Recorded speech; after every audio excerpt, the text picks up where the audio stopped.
Can you hear me? Good evening, everyone. All right, welcome. Look, I want to say, you're going to meet our cabinet in a few moments. I'm just going to make a couple of brief opening remarks. We're very excited about this meeting tonight. We know the passion that runs deep in this community. That's part of the reason why we're here. We're here for a lot of other reasons, not the least of which is we take pride in learning from the community directly. We've done our homework. We know what's been said at the neighborhood board meetings. I'll talk to you a little bit about that on our ground rules tonight, but we've got some introductions and a few things I'd like to do, but I really want to start it off with a pule, and I'm going to ask Kathy Thurston to come up. But before you start that, Kathy, just so everybody knows, we're recording this. It's actually this year live on Olelo TV, too. And the reason why we record it, just so you know, is we want to make sure that we handle, to the best of our ability, everything and anything that gets said tonight in our follow-up, okay? So just know that, and I'll talk a little bit about the quote-unquote ground rules, if you will. We're going to start right on time at 6:30. We're going to end at 8:30. Most of us will stay around a little bit after that. But before I get into the introductions, I want to bring up Kathy. Where's Kathy? Here she is. Okay.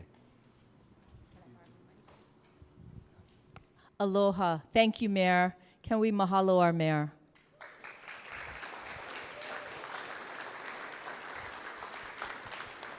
Thank you. I wanted to, most of us in the room are from this community. I live right down the street, so I've been in Kailua for over 40-something years, raised in Kāneʻohe, but I think one of the most impressive things about our community is the amount of people that love to be engaged, right? We're engaged, and that's how the mana'o is to get better, to do things well. And there's a Hawaiian saying, to kulia I kanu'u, which is to strive for the highest, strive for excellence. And I love that about our community because we can see that it's often that, even in the very active conversations. But I wanted to start with aloha. And many of you might know Auntie Pilahi Paki. She's from the early 1950s, but in 1985, she shared at the East-West Center this Oli Aloha. It goes like this. Akahai e na Hawaii. It's talking about be kind, Hawaii. Lo kahi a kulike. Be united and stand together. Olu olu. Be agreeable or work together well. The H for ha'aha'a, which represents humility. To be humble as we go about our kuleana and responsibility. And the last A, ahonui, for perseverance. That we're not quitters. The people that first landed here many, many years before their European counterparts were even on the oceans. They were circumnavigating the globe. Proud people. I feel like it's very important before I pule to remember to look back at those that came before us, those that have put in the time, the energy, the effort, the sacrifice. And most importantly, we can learn a lot from the people that first came here, our Hawaiian, our Kanaka, our Lahui. We can learn so much. And so I just encourage with this pule that we would really look back and learn from our ancestors of the past as we move forward to look for solutions in our future. Po ai ke aloha ke kua ia kako, ako ke kukuio ke kua ia kako he. Malama kumana o ke akua ia kako, o ke akua ke kia, maluna o kako e, manabahia pao o kako, ke akua no, ke akua I loko o kako, he mana o oi. And that is asking for the presence of the one that's created all things, to be with us, as we kuka, as Hawaiians like to say, to speak, to be respectful, to be humble, and yet to look for solutions. I encourage, I know, having been active in this community for a few years myself, from things like the city has supported our projects, ho'okua'aina, rebuilding of the heiau, the oceans. So we just pray that there would be continued partnership. With that, can we again welcome our mayor back and his cabinet. Mahalo.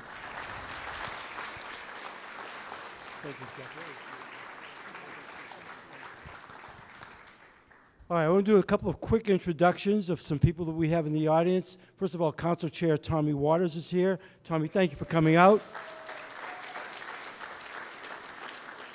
Your very own and someone that who really, I don't know if you could get anybody better to be on the city council than Esther Kiaino. Esther.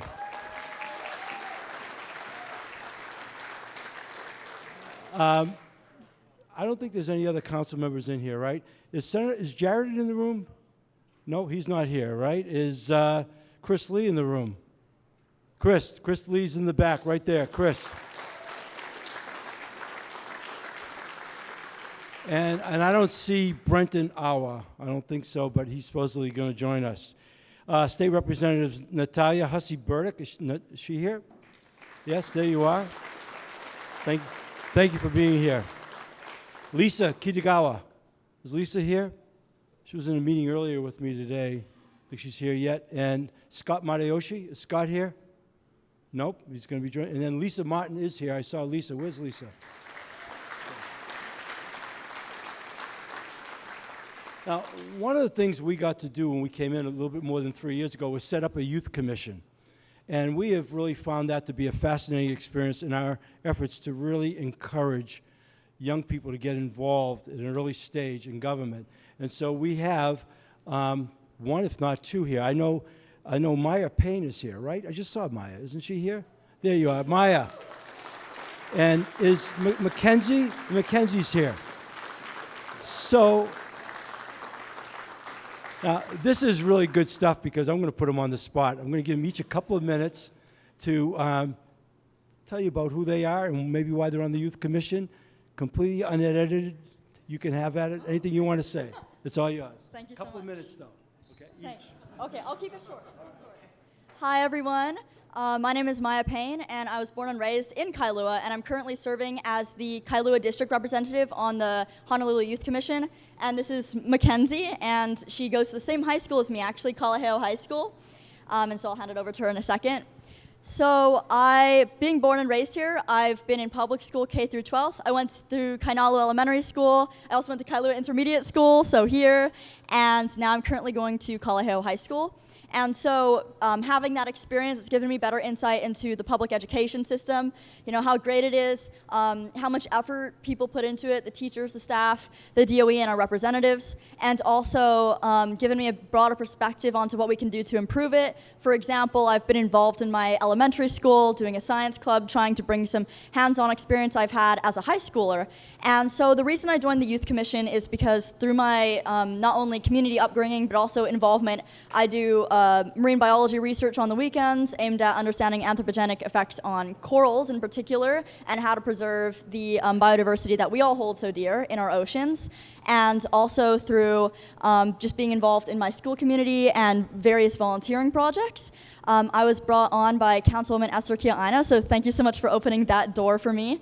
And so my main goal as a Youth Commission representative is to, be available. So if anyone wants to chat with me after the meeting, I'm happy to chat, and I'm currently working on some bills and resolutions that I'm drafting to try to help Hawaii reach its 100% renewable energy goal by 2045 a little faster, which is awesome that we're already on that track.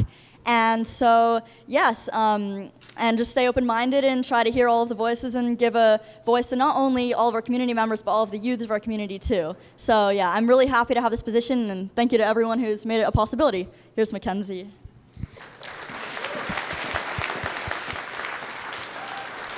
All right. Hi, everyone. My name is Mackenzie Brammer. I think Maya covered most of it, but I'm a junior at Kāleʻo.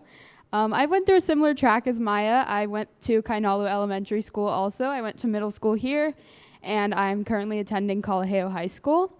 I'm involved in a lot of student council and politics kind of things, so I did recently attend the secondary student conference, so I work on a lot of state bills and stuff like that, but then I also love being on the Youth Commission. I was appointed by Mayor Blangiardi, thank you.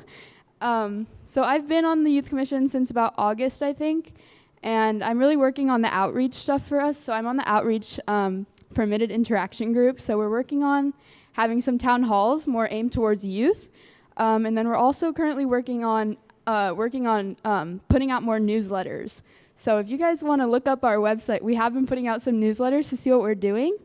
But I think Maya covered most of the rest of the Youth Commission stuff, so I'm going to hand the microphone back over to Mayor Blangiardi. Thank you. Thank you, Mackenzie. Yeah, and I mean this in a compliment. They're all like that. They're all so smart. They can talk so well, and they're so committed. And we get excited about that, and I thank you both. Thank you both. Nice job up here, too. Nice job. All right, next thing we get to do is, I'm very proud of the men and women behind me. Last year we did this. We did 11 of them over the course of 10 weeks, and we positioned it as a journey of learning for us. It was our first time, and that's exactly what happened for us, was the opportunity to get up close and personal in all the respective districts. So tonight is a combination of either directors or deputy directors representing them. I'm anxious for you to meet them, and then once we get through their introductions, we'll just talk a little bit, and we'll get the program going, okay? So Laura, is your microphone on?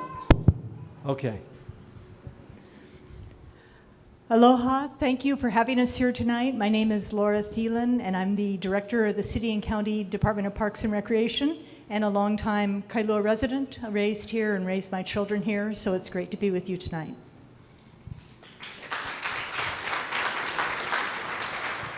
Hi everyone, I'm Kim Hashiro. I'm the Director for the Department of Customer Services, and our department includes the DMV, satellite city halls, and public communication. Aloha mai kākou, John Nouchi, Deputy Director of the City's Department of Transportation Services. Really happy to be in Kailua. I was born, raised on the windward side, Ahui Manu, Kahalu'u, and Kailua. So really nice to see faces I recognize out in the crowd. Aloha, my name is Dita Hollyfield. I'm Director of Enterprise Services, 96744 Valley of the Temples. That's where I get to go home to every single night. The Enterprise Services features the 6 golf courses, the municipal golf courses, the Blaisdell Arena, the Waikiki Shell, and of course our number 4 in the nation, the Waikiki Honolulu Zoo. Aloha, everybody. I'm Donna Puna, DPP, Department of Planning and Permitting Director. Thank you for having us.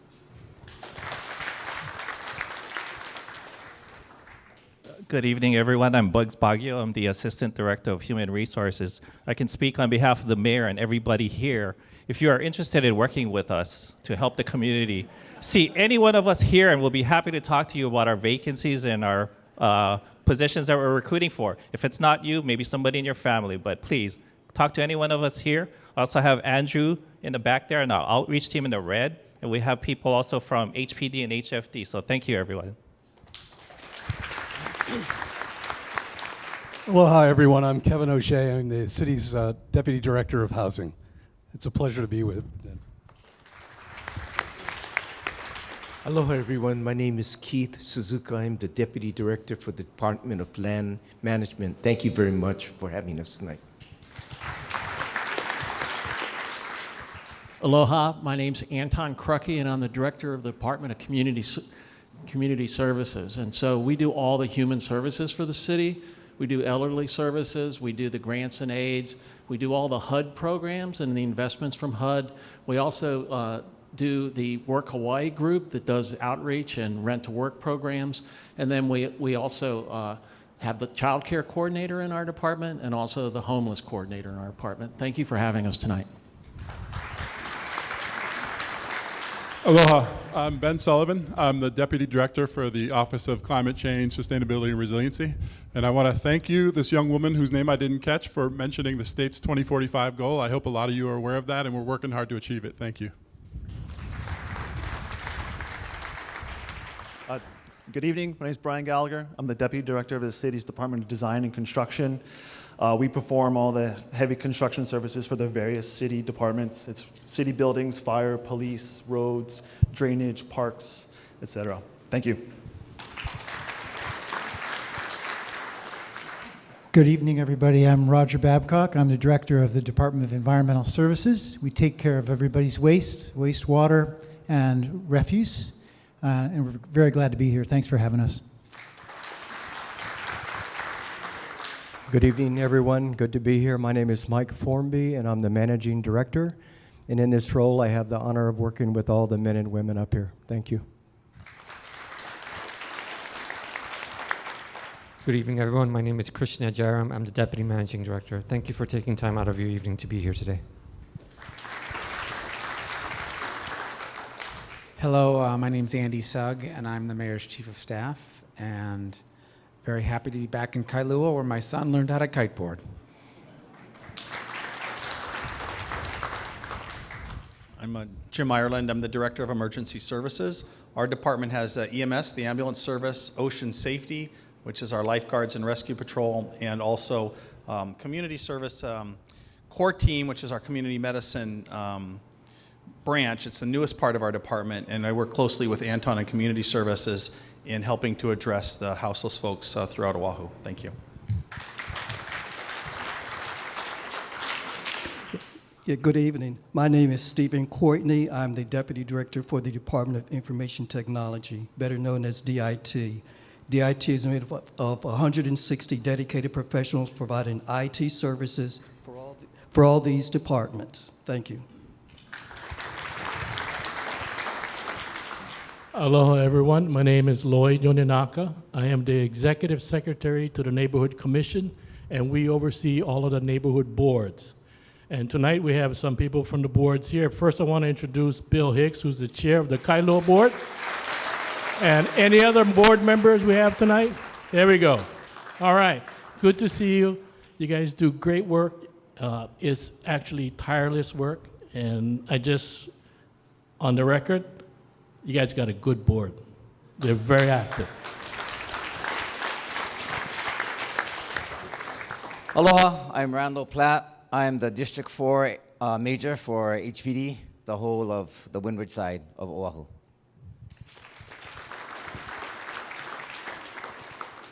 Hi, good evening. My name is Jennifer Walter. I'm the Deputy Director for the Department of Emergency Management. Our job is to work with all the agencies you see here, you, the community, businesses, nonprofits, to make sure we're prepared to respond and recover from major disasters and emergencies. Thank you. Good evening, everyone. Mahalo. Thank you for allowing me to be here. Gene Albano, Director of the Department of Facility Maintenance. The department is responsible for maintaining cities, streets, roads, streams, facilities, electrical systems. And so if you need anything maintained that's from the city, you come see me. Thank you.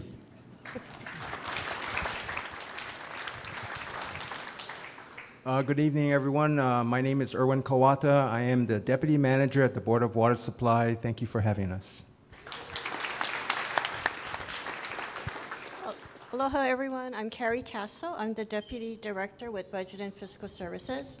I'm a longtime resident of Kāneʻohe, and I'm sure you'll agree with me that those of us that would get the privilege of living on the windward side, you know, it is quite a privilege to be in this side of the island.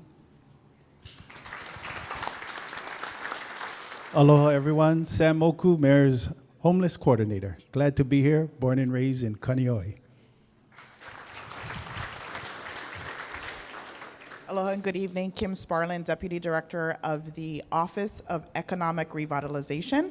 We're a new office, really born out of the pandemic, but really pivoting to make sure that our work is really rooted in what you want as a community, and that's why these events are so important to us, to be able to come and listen to you and what we want our economy to look like. We understand the economy is more than numbers. It's really about the people. And that's what we're really striving for. So I look forward. I had a great conversation earlier before we started. Happy to talk with anyone. Let's talk about how we're going to make it better for not only ourselves, but our next generation. So thank you. Aloha mai kākou. My name is Kaʻili Trask O'Connell, and I'm the Executive Director of MOCA, which is the Mayor's Office of Culture and the Arts. Especially glad to be here tonight with this community because this is my community, born and raised Kailua girl. So mahalo for being here. Aloha, my name is Kevin Mokulihua. I'm one of 4 assistant chiefs in the Honolulu Fire Department. It's an honor to be here this evening. Thank you. Thank you, Chief. And just quickly, that man right there, Scott Humber, Director of Communications. Ryan Wilson's on our communications team. Brandy Heegan's in the house, and he ensuring our communications team is here. I didn't introduce myself earlier, so I humbly say my name is Rick Blangiardi, for those of you who don't know. And I have the privilege of being and serving as the 15th mayor of the city and county of Honolulu. And I'm very proud of these people. So let's just a couple of house rules tonight. We didn't come here tonight to make speeches, okay? So what I'm going to ask in return, so we can get through as many different issues as possible, because I know there's a tendency to come up to a microphone and make a speech, and we don't want to cut anybody off, but we don't want speeches up here. We want questions, okay? And to the best of your ability, be as succinct, be as comfortable. The other thing I'm going to ask you, and I opened up saying this is a passionate group of people. We know this community. I think it's one of the things we were all excited about coming over here tonight, is that we also know the kinds of issues that are going on, the frustrations in some cases that run deep, and the passions are there. We will be as civil to you, I don't want to say as you'll be to us, because I'm asking us that we just get into a really civil discord tonight, okay? We're proud to have the roles that we have, all of us. This team in just 3 years is doing things that people said couldn't be done. I could not be any more proud of that. So part of that process and part of our experience and part of our ability to deliver is sessions like this. So the last rule I'll say is that we will get to everybody over the next 90 plus minutes. Rather than form a line, that doesn't work. And I know last week we had some great cooperation in Kapolei. There were no lines. People just simply came up here and sat there and then had a person, we answered it, and we moved on. I will try to answer whatever's appropriate for me and anything that you want to ask me. That's why we're here. But also I want to be able to draw down and rely on the expertise of the men and women behind here, not only in what they might say to you tonight, but what we do is establish a personal contact, you know, that you can have, and we'll stay here, we'll find that out so that you get the proper follow-up to the best of our ability. All right, so with that said, let's have at it. So I don't know who's going to be first and who wants to come up. Bill Hicks is going to come up first.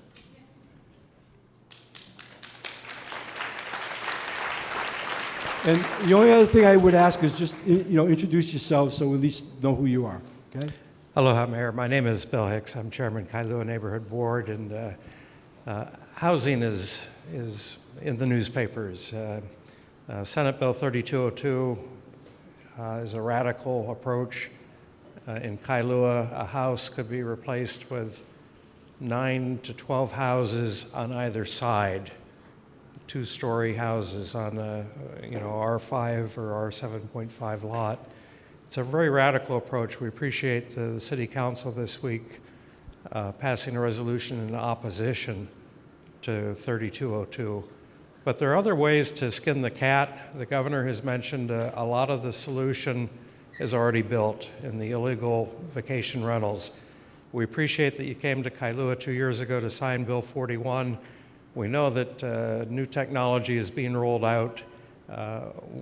Wonder if you could comment on how we can convert our short-term rentals into long-term housing for residents. Mahalo. Yeah, thank you, Bill. We'll talk about short-term rentals, but I want Mike Formby, who attended a meeting that I couldn't go to last night, to address the first part of your question, because he's more up-to-date on this. So I'm going to turn it over to Mike, and then I'm going to come back and talk about that. Thank you. And by the way, Mike is very modest. In case you don't know, managing director, all the departments report to the managing director. The only people who report directly to me is the corporation counsel, the lawyers, I should say. But Mike is he's our quarterback, and he's our head coach, and he's the guy that is aware of everything. And so he's a very understated guy. I'm so blessed, and we've been all grateful that he's on our team. So this is a voice of authority.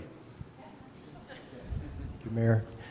Bill, thank you for that question. And by the way, we've all had a good professional relationship working with Bill and the neighborhood boards. I appreciate that.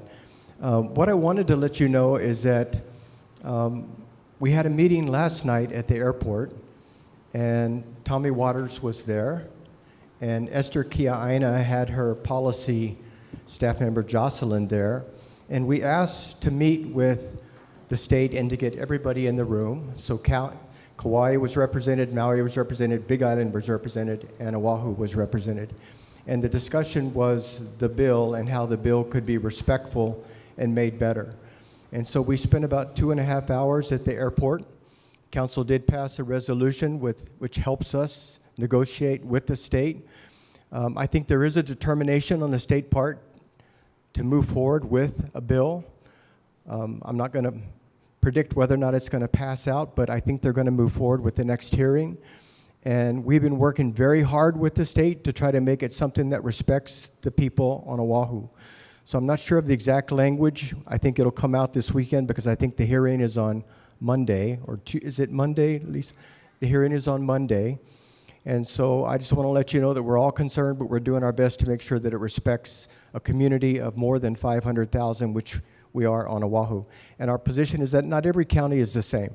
What might work on Kauai and Maui and Hawaii might not be best on Oahu, where we already have dense neighborhoods and problems with parking and roadways and infrastructure. So we're working very hard, but it's a state bill and we're weighing in. So Mayor, unless Esther or Tommy want to offer some comment on behalf of council, that's the city's position.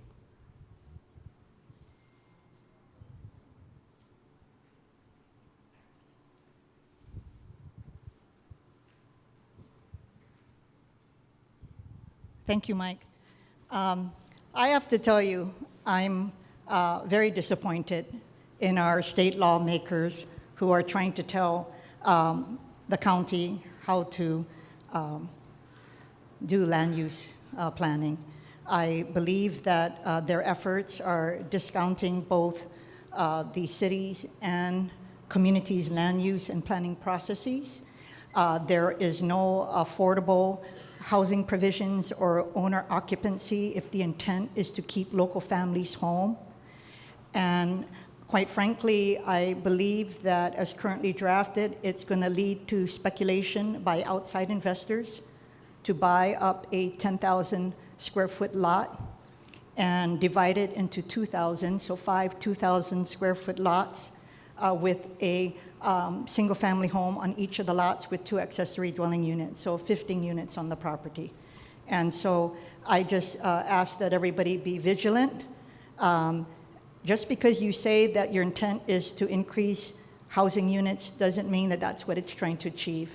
And so with all due respect to our state lawmakers, I vehemently oppose their efforts at the legislature.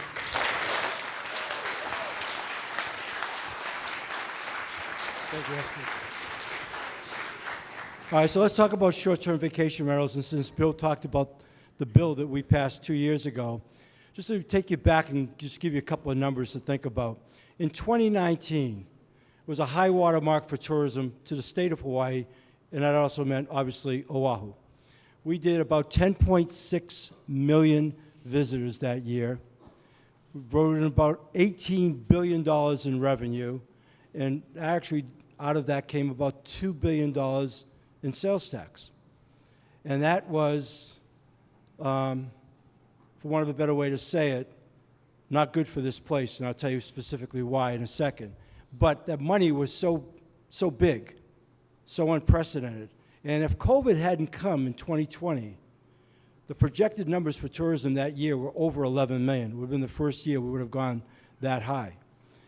What is of interest in that 10.6 million and where they were coming from is that 3 million of those visitors stayed in illegal short-term vacation rentals, okay? And we had a disproportionate number of those illegal short-term vacation rentals on this island, some 10 to 14,000 homes. When we decided to pass that bill, we made some exceptions in the resort zones because we knew the people who bought condo hotels and it would be safe there. What we were concerned about is the integrity of the neighborhoods, and especially knowing full well, because we had the mapping software, many of those were here in the Windward side and all the way up the coast. And so 3 million people doing that is not good business. It wasn't good for the state, irrespective of anything that anybody would argue about money. That was putting the wrong thing first. Local people really got subordinated, and we wanted to do what we could do about that. What's even more insidious is that 50% of those short-term vacation rentals are owned by people off island. What's even more insidious is that 27% of those own 20 or more. These are companies, they're not individuals. And it drove up housing prices. It took rental properties off the market. It brought out, quite honestly, the worst in people, which sometimes, unfortunately, money does. So we intervened with that. But we found out that, it wasn't all that easily done. Unfortunately, and Dawn's here, I'm going to have her come up in a second, Takeuchi Apuna, who's our director of DPP, that particular role of enforcement fell in the hands of Department of Planning and Permitting, along with Monster Homes and along with the complete revision, remake of what everybody told me coming into office was the holy grail, you'll never do it, fixing DPP. And if you saw any of the newscasts last night or read any of the publications, Star Advertiser, Civil Beat, or anything online, Don conducted a pretty lengthy press conference yesterday with the remarkable improvements we're making in investing in people, processes, and technology. And if you caught our State of the City address, I talked a lot about that. And these are problems that we're taking on that were decades in the making. There's no quick fix. No quick fix. We know that. Our job up here, the way I perceive being mayor, this job is about problem solving. Fundamentally, that's what the job is. Take all the other fanfare away. It's about problem solving. But we know and we believe in order to solve a problem, you have to first really understand the problem. So once you get that understanding, which took some time, remember our first year in office was all COVID. And that's not an excuse. People have short-term memories, but that was more than disruptive. So it was all, and so we understand the problem, we've developed the solutions, we've made the investments, and now we're in that execution phase, and things will happen. And so I actually think that, and I'll let Don talk about it, with the software we've invested in, the people we now have, that along with the things that we're doing with respect to the permit approvals, that our enforcement of short-term rentals is going to go to a different level. We know we need to do that for the sake of this island. And I know that we're at odds now, based on what Governor Green just said on Maui. And I know that there are people in this audience tonight who feel strongly, if I own a home, you don't get to tell me what to do with it. I should be able to rent that out. And that's an issue, and it runs deep. But we care more about the integrity of our neighborhoods and what it's done to us. And 3 million people staying in illegal short-term vacation rentals subordinated everybody. It wasn't good business even for the tourists who were coming in and paying high rents. To give you a perspective, if you talk to the hotel operators, because we're not building new hotel rooms in Waikiki or elsewhere. There was a new Marriott put up a new, I think it's a timeshare kind of a deal in Waikiki where the old Nike Town used to be. But they'll tell you that the sweet spot for visitors to the state is somewhere between 7.5 and 8 million at a 90% occupancy for 12 months a year. And that's a number that could be good business if done right. But to get to 11 million is not. And to have that disrupt the neighborhoods and take properties off it and do a lot of other things that were not good is something that we take very seriously. Don, I don't know if there's anything you want to add about the team you've put together now and the software and just, okay. Thank you, Mayor. So I can talk a little bit more about short-term rentals. In 2022, when the new ordinance came out and we were able to have a team dedicated for enforcement, and with those resources, we were able to kind of get at the low-hanging fruit. A lot of the fines were issued, and we were able to close down some, but we know there's others, and they're very sophisticated. So, for instance, my staff recently told me that the short-term rental enforcement team that now when they go online to look at different ads, it's a different view than when they go home and use their home computer. So a lot of these short-term rentals, they can identify government computers or the city ones, and then they're able to change the listings to avoid enforcement. So they're like 1 step, 2 steps ahead of us. We're constantly trying to catch up with them. But moving forward, we have this team where we have certainly the technologies that I spoke about yesterday for permitting, et cetera, but we are getting a new short-term rental enforcement software, which is a game changer too, and that will be soon. We've just gotten into the contract, and that's going to be able to really scrub the websites over 60 different websites, and to automatically take screenshots, so we don't have to manually go through and do that. So that's going to be really helpful to create an evidentiary package. We also are doing other new things like foreclosing on properties that are just really troublesome, and they'll get an NOV, they'll get fines, but they'll still continue to do the same behavior. So we're stepping up enforcement in that respect, foreclosure, liens, et cetera. So we have a lot of great new things beyond what we were doing in 2022 that will further, step up enforcement against short-term rentals. So I hope that you'll be able to see that soon, but I think it's going to take about 6 months to get the whole software up and running, and that's really going to pull a lot of them offline. We are also working with State Department of Taxation recently. Some might be paying the taxes or not paying the taxes, but they have these well-running businesses, so we're partnering with Department of Tax to do that as well. So what are the fines, Dawn? What are the fines? So there are $10,000 daily fines for illegal advertisements, and those accrue much quicker than normal fines for a lot of the land use and building violations that we have. So I hear you. We have a lot to do in that area, but we definitely have new upcoming ways to deal with it. Yeah, $10,000 a day is pretty serious. Thank you, Don. And we've actually collected already, despite the system we've had, fines like that. And people have come in and paid $50,000 and $60,000. The other thing that this department does, and I want to give a shout out to Tommy Waters, our council chair, and I think S has been involved in this as well, is with respect to monster homes, which I think goes back to even what we're talking about, what seemingly seems like a different version of that.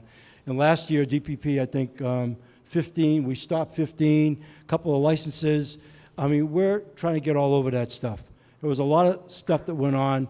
We're getting better and better at it. And technology really does help us. We don't have enough manpower, to do it the way I would like to do it, old-fashioned way, but this technology is going to help us. So I think we covered that topic. If there's any questions on that, I'd be happy to take it. But who has the next question? Hello, my kako. My name is Jenna Oda. I live over here on Kihapai Street.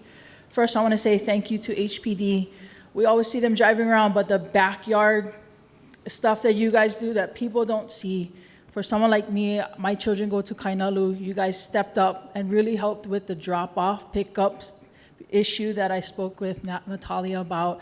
Lieutenant Kiabu is who we worked with. I personally want to just shout you out and say thank you for spearheading that and keeping our kids safe. So thank you. Thank you. My second question is for you.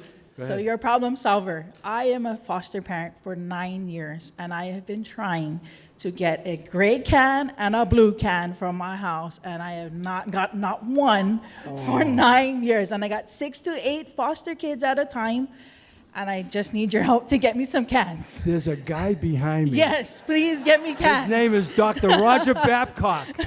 Dr. Babcock, he's right here. I'm here. Thank you so much.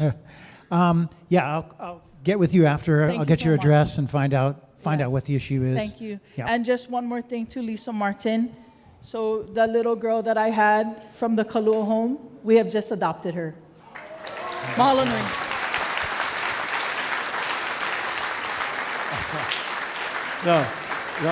Yeah, God bless you. Next, I would tell you that that comes up a lot. You talk about being married. I get those calls more frequently than I should, which is why I knew you were here. All right, who'd like to come up next? Sir. Hi, my name is James Sung, Kailua High School grad. I'll start off by asking you, do you have a master plan for this island? You have a master plan for the island? What do you mean by that? Okay? Well- I can tell you this.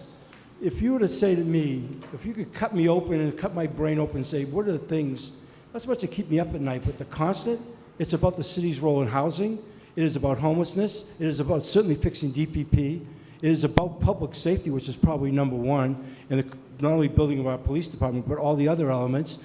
And the other part of it is, and it was already talked about tonight, is that the city historically has had way too many vacancies. And I don't care what anybody says, but the lack of manpower ends up being a lot of excuses why things don't get done.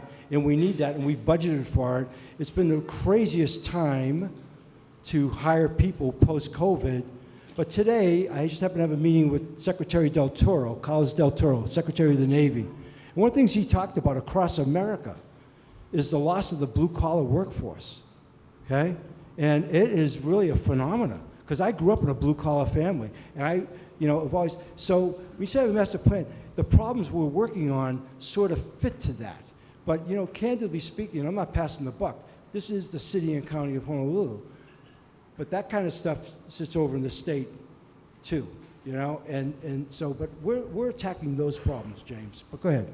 So, I would, with your permission, I would Yes. like to work with the 36 neighborhood boards, because what one board feels like they need in their neighborhood is different from Kailua, right? Correct. Downtown and Kailua. Yes. So I would like to work with the 36 neighborhood boards to create a master plan, including the homelessness, public density, public safety, public transit, traffic, road safety, climate change, renewable energy, and also a way to increase the revenue at least in the county, and also decrease costs. And I see all this. I welcome that, James. So that's what I like to do. I mean, I see two people here that I feel should be talking to each other, the renewable guy and the guy who deals with waste management.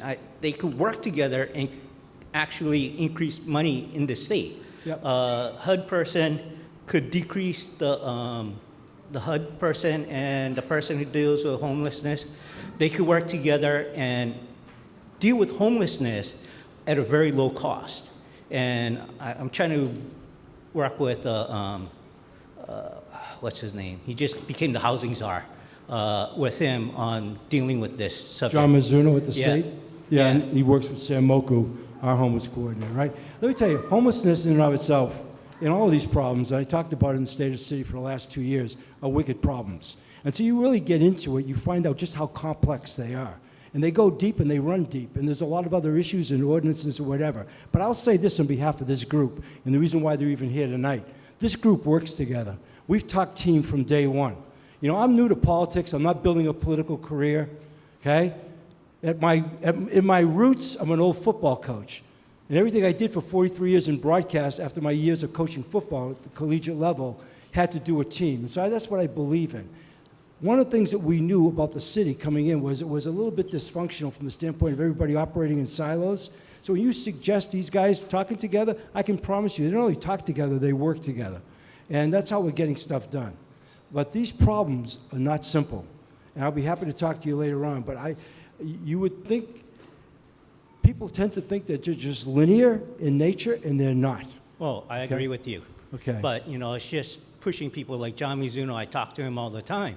He's my next door neighbor, so I do talk to him quite a bit. And a lot of things I talk to him goes over his head. Okay. I hope he's not watching. We'll tell him you said that, James. All right, thank you. I appreciate that. Thank you. All right, Sam, you get that? You're still, yeah. He took your picture right now. Hey, come on. Who's up next? Please, sir. Yeah, ma'am. Aloha kako. My name is Teresa Parsons. I used to live in Kailua with all of my friends here. I moved out to Kāneʻohe, out near the Ko'olau watershed. And my issue and my concern and my question is about things that impact almost every one of you standing here or sitting here.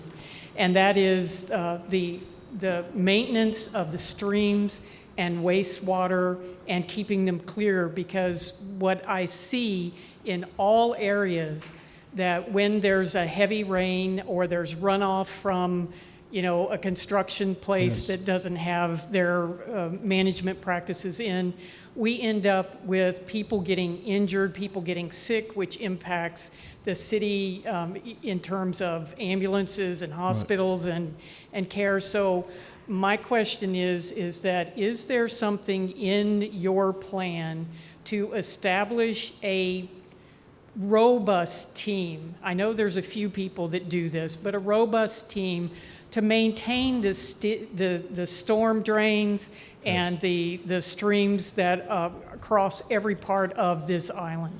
Okay, great question, Teresa. So Gene Albano's here, who's the head of facilities and maintenance. Partly, I'm going to have Gene come up here for a second. Let me ask you a question, Gene. How many vacancies do we currently have in facilities and maintenance? In my department? Yeah, in your department. Roughly 200 plus? 200 plus. We started off with 300 plus, so we're making headway. We have all those positions budgeted for.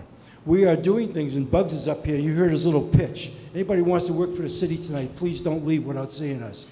We're in a recruiting mode.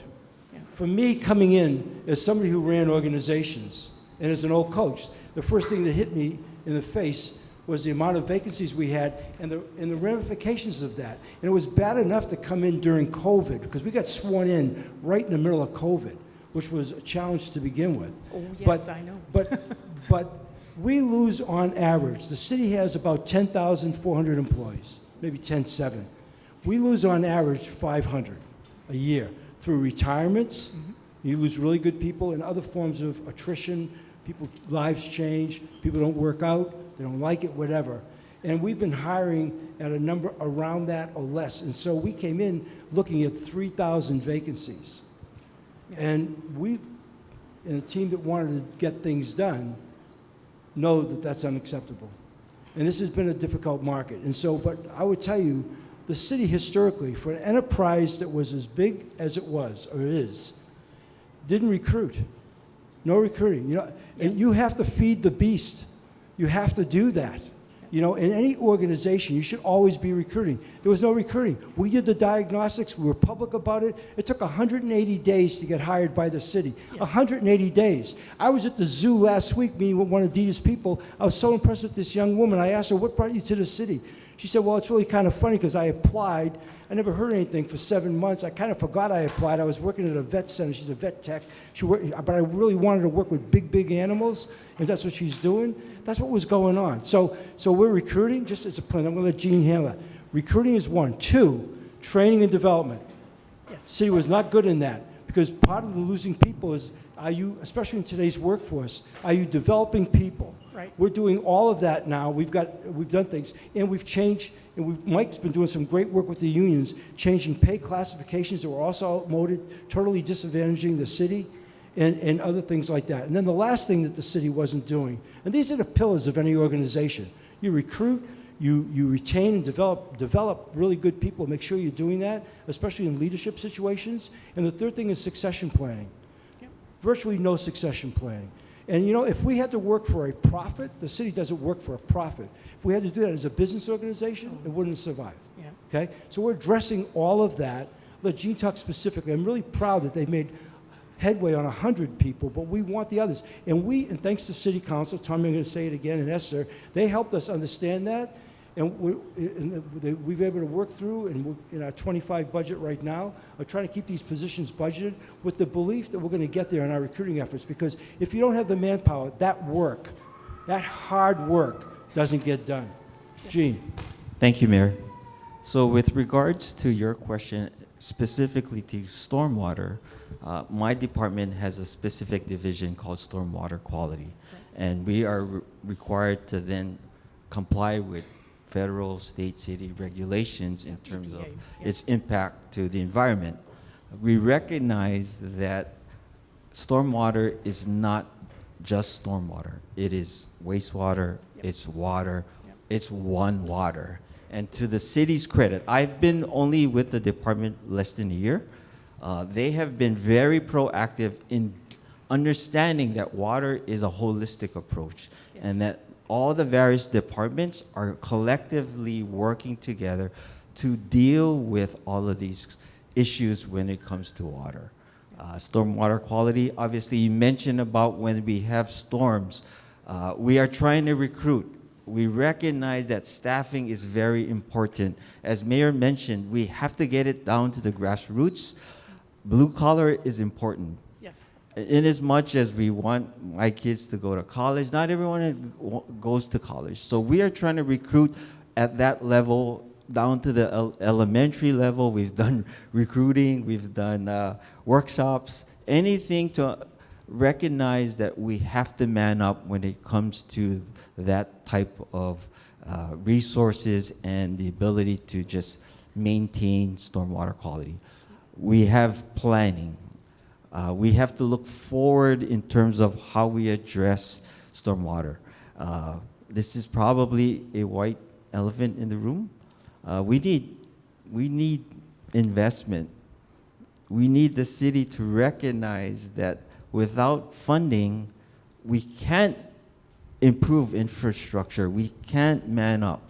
Therefore, we are seriously thinking that there's going to be a need for a stormwater utility rate. In as much as it may impact someone's paycheck day to day, other major municipalities have stormwater utility rates. So it's important that as Stormwater Quality Division, we are going to introduce progressively the responsibility of being a citizen and the importance of how we address stormwater. I hope I addressed your question. Thank you. Well, without water, it doesn't make any difference how much money you make if there's no clean water. And the last thing that I would wish for, Mayor, Yes. is to have the Kapaʻa Quarry landfill open later at night so people will stop dumping on the side of the road after it closes. Okay, thank you. I appreciate that, Teresa. Roger, is there anything I want, Roger, anything you want to add to that? Yeah, you know, I'm actually not sure what the hours are of the transfer station. No, what, yeah. 6 o'clock, yeah, so. It wasn't on that question. I wasn't even on the water question, but you can answer anything you want. Yeah, sure. So for the, so we have 7 convenience centers plus the 3 transfer stations that are open to the public. Generally, they're all open 7 a.m. to 6 p.m., 7 days a week. The convenience centers, anyway. I think that the transfer station, I don't think it's open on Sundays, but it is open on Sundays. Okay, good, thanks. So, yeah, having things open later than that is of course, would be a challenge, you know, for us. But, you know, we could look into it. Yeah, so cleanup is, you know, so that is a problem. I think that we do periodically do cleanups with help of DFM, but it's not, you know, not a continuous basis. Like I said, we do collect the refuse, which is the generally the, you know, the gray, green, and blue carts, and those are single driver vehicles, and they don't get out. They don't do manual collection, and we do have manual collection routes as well, but we don't really have crews that go and clean up the streets, right? So we collect from residences. But yeah, and then as Jean mentioned, we have what we call a One Water panel and group commission that looks at all of our partners, Board of Water Supply, DFM, and us, looking at water as a holistic thing, including wastewater and everything else. So. Thank you, Roger. And incidentally, we cut the 180 days down to under 90. Just one last thing, and I'm convinced with technology now too that we've just invested in, again, took some time to put in place, we'll be under 60. We're actually engaged in same-day hiring now, something the city's never done before, in block hiring, where our people up here are empowered not to have to go through all the red tape to make those kinds of hires. So it takes people to do this kind of work, and we're doing everything we possibly can. Scott. Sorry, I have a quick announcement. There's 2 cars that we need moved that is blocking the basketball court. A white Tesla 823C, and a white Honda Fit PW06B. If you could move those, that would be great. Thank you. Thank you, Scott. Ma'am. Hi. All right. Thank you so much, Mayor Blangiardi, for being here. And thank you to all of your staff for being here and hearing our concerns. My name is Levani Lipton. I chair the Kailua Neighborhood Board, Kailua Water Quality Subcommittee. And I just wanted to put a human face on the issue of water quality. And if you may, I'll just share a very short story. I don't think many of you are familiar, but I would like to share this, and I will punctuate it with a question. So, Not a long speech, though. it's not a long speech. Okay. Yeah. Go ahead. I want to share a story about the human cost of pollution in the Bay that we know and love. If you ask enough people, everyone knows someone who either got an infection or was afraid of getting an infection from the water, from the canal that we as paddlers practice in every day, or from the ocean that we swim, surf, kite surf, fish that our children splash in, and the babies who drink water from. Everyone here who is wearing blue has shown up to express their concern for the health of our bay and our waterways that lead to the ocean. You'll see a lot of blue in the room, and there are signs, protect our bay, protect our ocean. I grew up on this beach. It holds my 6-year-old footprints. The issue of water quality hit home when one of my longtime committee members, Anna Kapuna, who was an avid swimmer of Kailua Bay, called me on December 15th, 2022, to tell me that he was having open heart surgery for the second time to replace his heart valves, 2 of his heart valves. He'd been telling me since 2017, this is something we've been advocating for, that the water tasted different, it smelled different, and it looked different. And after his initial open heart surgery, when he was fully recovered and he returned to the water to exercise, both of his heart valves became infected.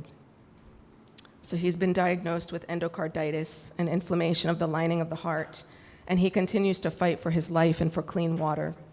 In fact, his wife shared with me that he was admitted to the hospital recently, and he was wearing a blue shirt because he planned to be here tonight. We must stop the brown water and runoff from entering the bay. We must do everything we can to stop the bacteria from discharging into the bay from the wastewater treatment plant. And we must do a better job of warning the general public, our ohana, and our visitors, our revenue, when the water is not safe.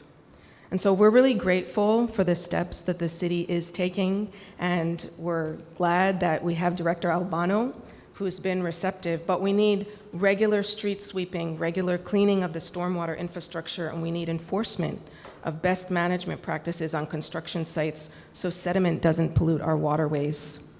And one of the things I wanted to ask you, Mayor, was how about having a hotline for the community to report brown water events and clogged storm drains? I often get pictures of either brown water or storm drains and culverts that have tons of trash in them.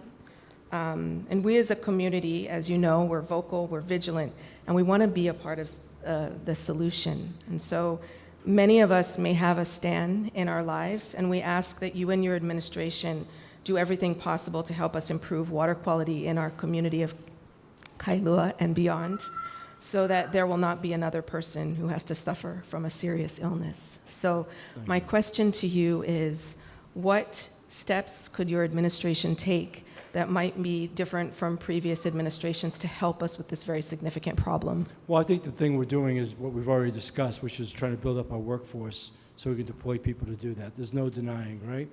As far as a hotline, you want to try that, Roger? Yeah, Go yeah, ahead. sure. So thanks for being here, Levani, and bringing it up. And thanks for all the work that you do with us on some of our stakeholder advisory groups and stuff like that. And our main stormwater guy, Randall Wakamoto's over here. You, of course, know Levani.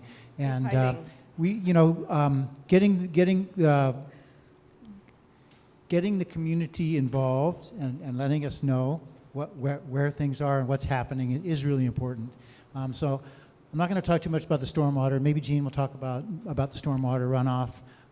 That's a whole big And could you can of speak worms. to also, Yeah. sorry to interrupt you, the enforcement, because, we have to stop the pollution before it even enters the waterways, and there's over 600 storm drains that empty into Kaelepulu. So one of the challenges that we face is that when there's developments that are upslope and they don't follow the best management practices, all of that flows down, and then when there's a big storm, everything washes out into Kailua Bay and alters the ecosystem. So what measures could you take to better enforce, developers following those protocols that are supposed to help to protect? Yeah, that's a good question. So to answer that specific question, I'll have Dawn come up. Thank you. So if there is new construction and they should be subject to wastewater requirements or stormwater, and right. So if you have an issue, if you see something, then you should report it to DPP, and we'll send out an inspector. And if there is a violation, we can issue a notice of violation. So we would be the enforcement arm for that. We actually have, Kim Sparling just told me, the 311 hotline as well, right? That you can actually send pictures to alert. You can. I think the fastest way, though, for that specific situation is to call DPP, and they'll send somebody out, and they'll document, they'll take pictures, and they'll issue citations. And I'll just say something about wastewater, though, because I know you know about it and all the work we're doing at the treatment plant. So we did enter into an agreement with EPA. We're doing upgrades to specifically address the bacteria, the Enterococcus, our discharge permit requirements. So we're installing a disinfection system, a UV ultraviolet light disinfection system, which doesn't use chemicals, it uses light. And that we had a deadline to issue a contract and a notice to proceed, NTP, by June 1st. We've already issued that, so we have a contractor, awarded a contract, and so that work will be starting very soon and be completed hopefully before our deadline, which is the end of December of 2025. So we're hoping for a faster construction schedule. We also have a second project as part of that to rehabilitate the biotowers in the secondary treatment process. And we anticipate, or we fully intend to meet our deadlines on those, and that will greatly improve the situation there. So, thank you. Thanks. I just wanted to offer one example. I appreciate the comment about contacting us. Just, I think 2 weeks ago, there were two neighbors of a lot having a construction project ongoing, about maybe 3 parcels from the waterfront here in Kailua. And they saw the rain and they saw the runoff, and they were concerned that they didn't have a grading permit and weren't using best management practices on the lot, so they called, sent it to Dawn and DPP. Dawn had her inspectors go out within 2 days and issue a notice of violation to stop the activity and to clean up. So you're the eyes on the ground in the community. If you see stuff and you let us know, we will take action. So feel free to call us, and you can call either the Department of Facility Maintenance, you can call my office, the Managing Director's office, or you can call DPP, but we will follow up. Okay. So thank you. Thank you. Yeah, I want to add one other thing, and it's somewhat germane to that. First of all, city's under a consent decree, but if you were to go out to Sand Island Road and see what's being constructed over here, this is really a 21st century thing. If you saw the wastewater, and I know this is not the kind of trip you'd ever want to go on, but out at Honolulu, what we're doing is unbelievable. I mean, so there is that sensitivity. Now, the bay runoff of the kind of stuff Mike's talking about, but I'll tell you, as somebody who lives on an island with everybody, the work that's being done there is unbelievable. And even the plant itself at Honolulu, if you saw it, I know when Mike and I did the tour, we said, if everybody could see that, they would say, wow, I mean, I feel pretty good about my tax dollars. So there's a lot of interest in this subject because it goes right to the essence of what you said about Stan. Our lives are on the line here. We're all reminded of that during the whole Red Hill thing and what our water meant to us. And so I just know that. And I think we're going to stay sensitive. So to that end, I want to say, I forgot to say this on the short-term vacation rentals. Okay? And that is that we have a confidential hotline. And nobody's been exposed. But as we've had to deal with the devious people and all the other machinations and trying to catch and so on and so forth, if you were to call and say, you know, I live in a cul-de-sac, I'm in Kailua, and next door to me is a party house that never used to be, we will take that. That will help us. In fact, that has really aided us in some of the cases where we're able to, I hate to sound like we're playing gotcha, but it is about that, okay, for what it's worth. Ma'am. Good evening. My name is Malia. I'm born and raised in Kailua, and I love that I look around and I can see my classmates and people who are also Kailua kids in this community. I have a couple questions, because Kailua looks very different. While the heart is still in this room, there's a lot of things that we face in terms of homelessness and the MH1 impact to our community. That's one question. And what is, you know, I know that you have built the behavioral, you're building the Iwalei Crisis Center. What does that mean to this community? Sure. That's one. Two, I heard you on a recent radio show talk about the landfill issue out in Waipio. Yep. And there's a great, perfect puka over here on this side. What does it mean to Kailua and the Windward side in, say, 10 years? And then I also have a complete street question. So, because we have a traffic issue, right? We definitely have some traffic impact. And Miley, because you are a Kailua resident, I'm going to let you break the one question rule. We'll go with all three. Okay. All right? Okay, so the first one, if I'm not mistaken, is what kind, just give me the tip on the first one. Homelessness, yeah. Well, you know, I said earlier when James was up here, you know, housing homelessness, we've made a big deal out of it. You know, it's amazing that on our island, what equates to well less than 1% of our population, especially unsheltered, homeless, is in every research project we do, number one issue with people. It's the number one issue. It's in everybody's face. It's become much more pervasive. It's gotten spread out.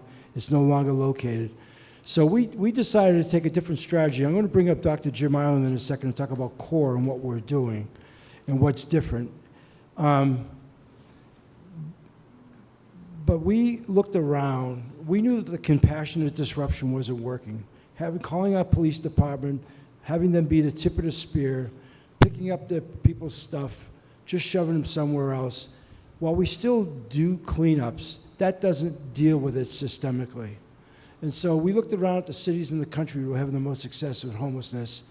And we looked at Denver, we looked at Boston, we looked at Houston, really some great success in Houston, even Eugene, Oregon. And so the first thing we wanted to do was develop a mobile crisis unit, because 911 calls, and our police department's here and our first responders are here. Yeah, I don't have the actual 23 number, but the 22 number, we're waiting for that 23 number to come in, was over 1 million. And about 3/4 of those calls were involving either homeless or some kind of element that wasn't a criminal thing. And so we would deploy an ambulance, EMS, and we would deploy HPD. They would show up at the scene. And if it wasn't anything criminal going on, HPD would leave. The ambulance would pick up based on what it was, or provide some street medicine, or take them to Queens Hospital for a shower and a meal and get some bandages on and then put them back out a few hours later. That was costing Queens over $500 million a year in lost revenue, not the least of which was emergency rooms for a triage center. So the idea of having a mobile crisis unit would be to mitigate the pressure on EMS and our police. And we intercept the 911 calls. I'll let Jim talk about that. The second phase of it was have the places to put them. And so since you brought up Iwalei, you know, we bought recently Iwalei Center. There's two things going on at Iwalei. It's kind of an epicenter because we have the Punawai Rest Stop over there and the H4 project as well. And that's really in the urban core. But we bought 4 acres as part of a transformative agenda on a plan going forward for the city. And we bought the first Hawaiian Bank building on King Street, and we're negotiating for several parcels in between that to ultimately, within the next several years, and I know I'm on this side of the island, but with Skyline, our rail going in there, and the opportunity to build mixed-use housing, and what that would afford us in that area is a complete redevelopment of not only transit-oriented development, but Iwalei as part of the urban core. So we have that facility, of which we're going to treat as a triage center. I don't want to get too much detail. Anton Krucky's here. But we have other city-owned facilities that we're moving people in. The X factor, I'm sorry that John Mizuno's not here. Maybe Sam can talk about this, and Jim. The X factor had to do with the healthcare workers. we just talked earlier, a couple of different situations about a lack of manpower. What we lacked, because you can't rely on emergency room personnel, was clinicians, psychiatrists, doctors, healthcare workers who could work with this group of people, assuming the city could pick them up and we could take them somewhere. Who was going to take care of them? And that's what the governor, and that's why our collaboration with the state, I'll let Jim talk about it, and we're just now beginning that. We're right on a threshold of making some real big inroads. Our triage center alone in Iwilei, we think, and the Iwilei Resource Center for Mental Health is the first of its kind in Hawaii. That just opened up. That was a facility we still own that we're letting the state use because they're going to populate it with psychiatrists to deal with people who really have serious mental issues. And that's just been a few weeks old right now. I'd like Dr. Ireland to come up. I got two guys up here. One's got a PhD. That's Babcock behind me, the water guy, and then Dr. Jim Ireland. These guys are very modest on their achievements. But Jim, I'd like you to come up, and Sam, I'm going to have you come up too to give you some color. But I would tell you, when somebody just said to me, what are you going to get done? We won't end homelessness, but we will take a huge bite out of homeless, a very big bite, and especially in our residential neighborhoods. And so, Jim, why don't you take it away? Thanks, Mayor. Jim Ireland from Emergency Services. Just want to recognize my friend Jim Howe in the audience, our previous director of our department, and a friend, lifelong career lifeguard here with Ocean Safety. We're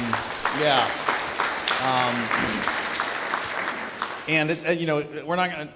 The questions on homelessness, I'll get to that in 2 seconds, but I'm really excited too about the direction of Ocean Safety going to become its own department within our city.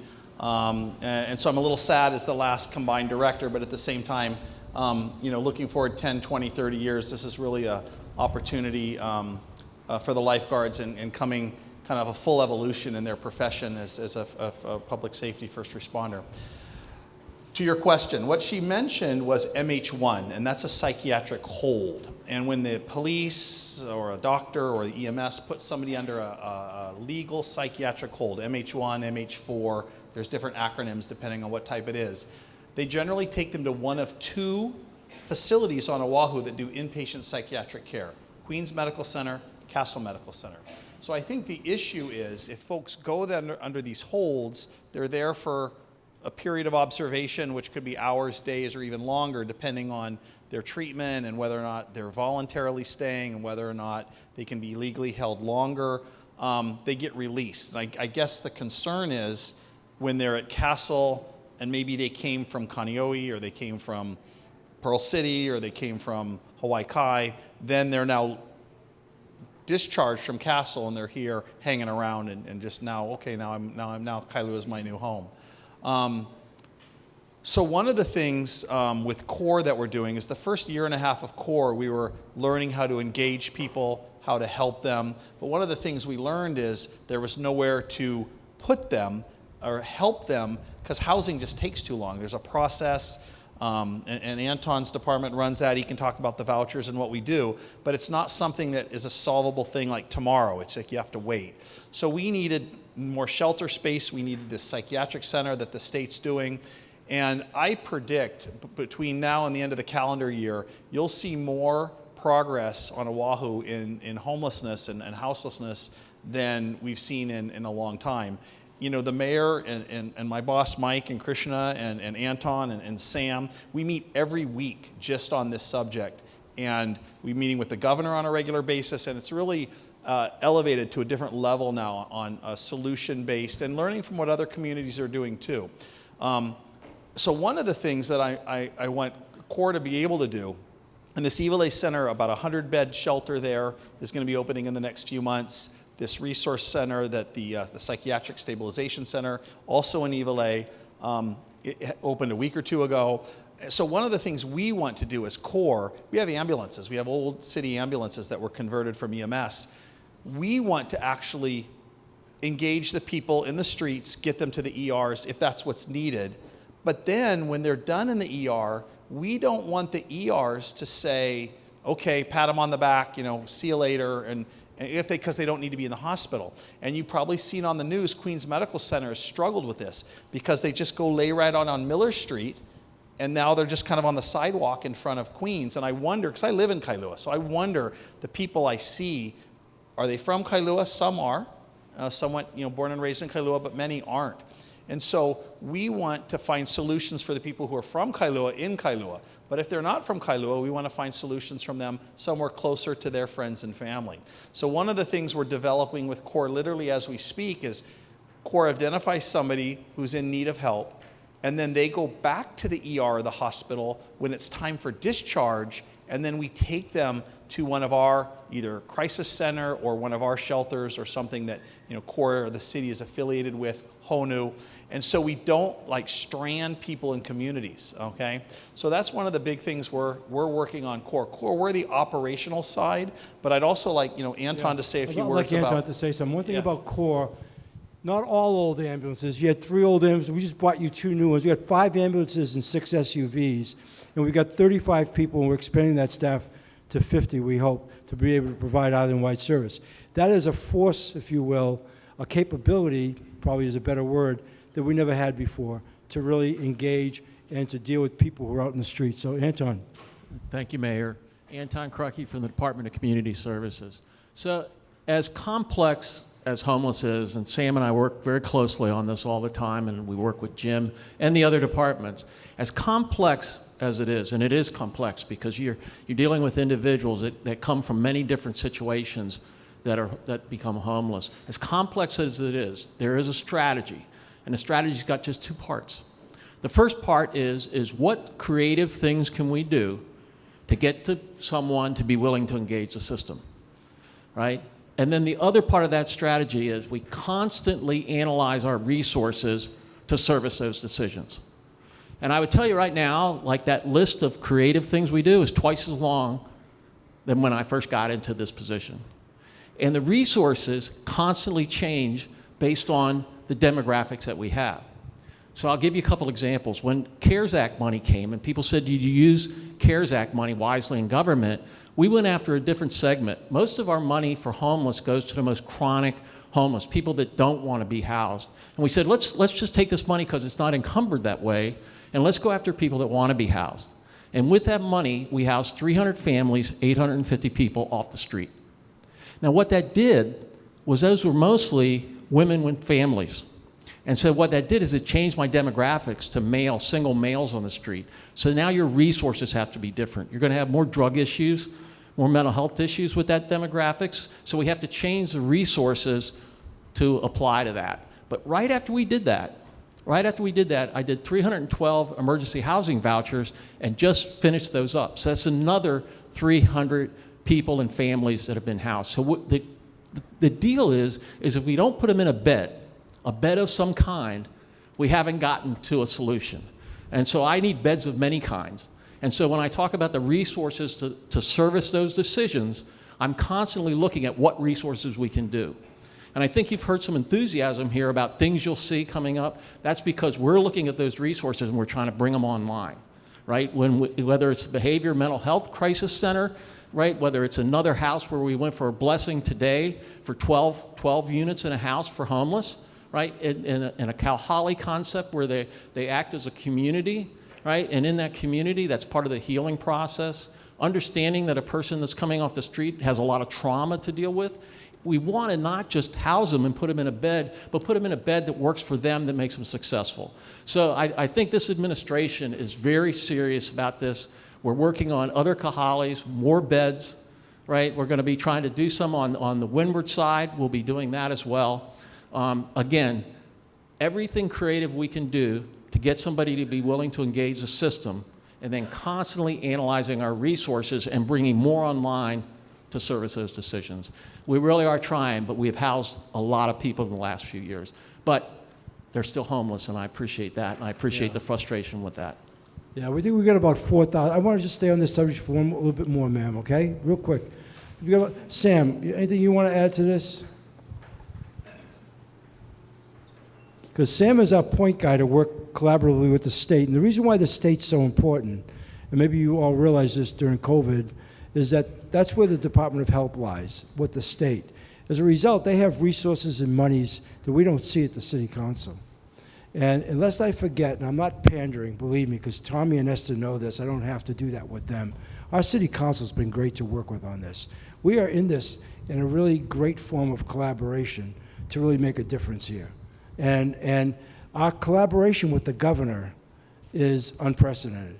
And the resources that are going to be made available for us to have the workers that we desperately need is unprecedented. So Sam, what do you want to add to this? So exactly what I was going to add was our partnership with the governor and the state and John Mizuno and I. The resources are important for homelessness. Back in the day when the city was doing it on our own, the resources was very limited. And now with the partnership with Gov and the mayor, there's going to be a lot more shelters that we are going to start building, start bringing into communities. And one of the things is we do have homeless on the windward side. I live in Kaneʻohe and I'll see them. I don't see a lot of them, but I know they're there. But we cannot have the not in my backyard anymore when we're looking at where we're going to build shelters, such as the Kauhale that is down by Windward Community College right next door. So it's it's our kuleana as well to take care of the homeless. And we cannot just keep on shipping them to Iwilei, Honolulu. Let's take them out there. We got to embrace the homeless here too. So I just want to just give a shout out for that, and that if one day I'm in this community and I ask you for help, please, kokua. Okay? Mahalo. Thank you, Sam. Yeah. All right. Stay there. One last thing to give you a little bit more hope. Yes, Malia? Part 2. Oh, the landfill question.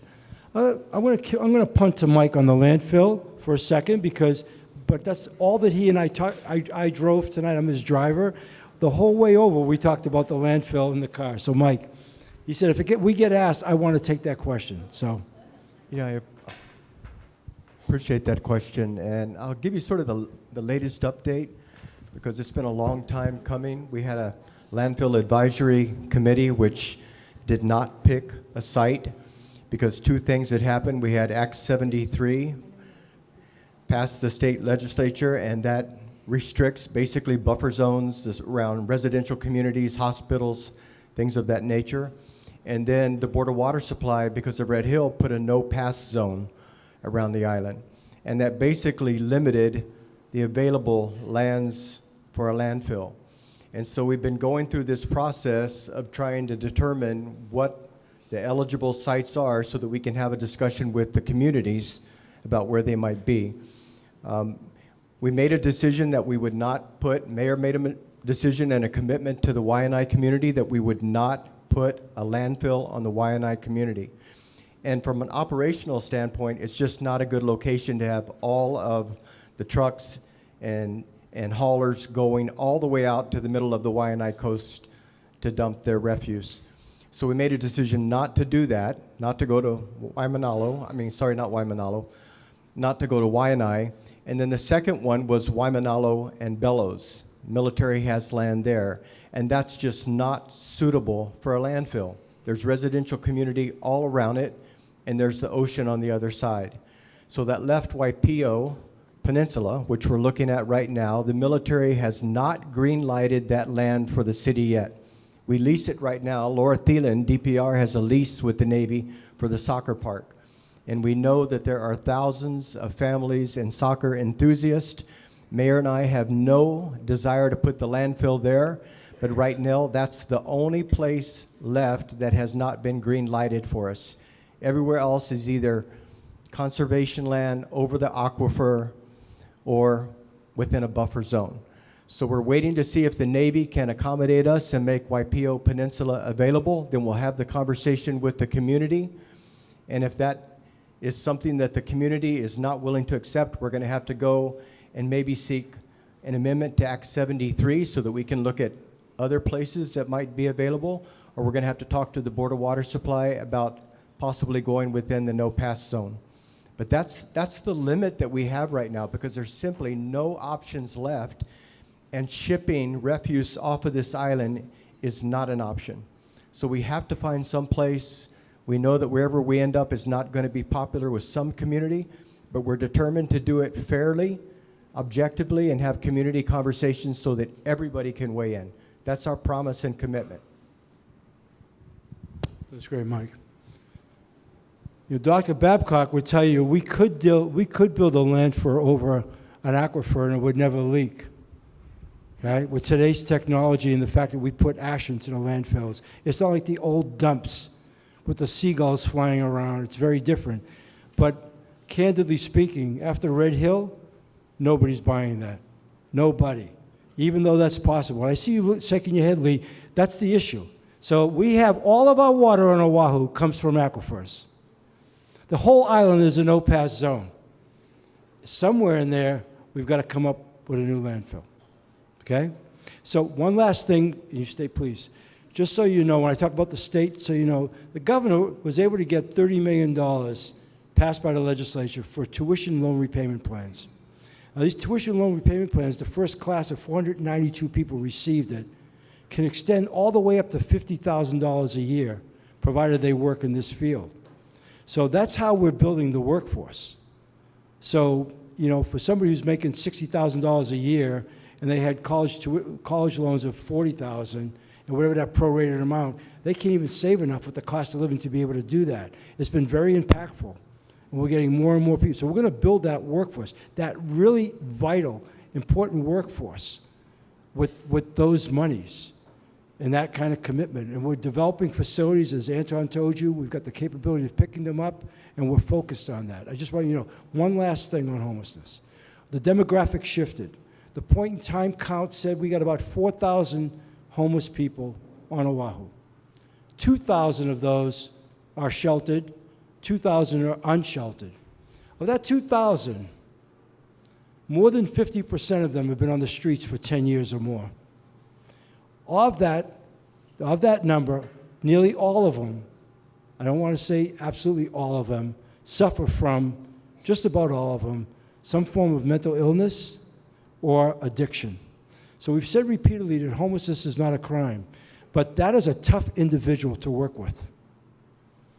And so it takes a lot of care, building trust, and a lot of facilities and whatever. So just to give you that perspective, that's why it's not a simple problem. Ma'am, to you.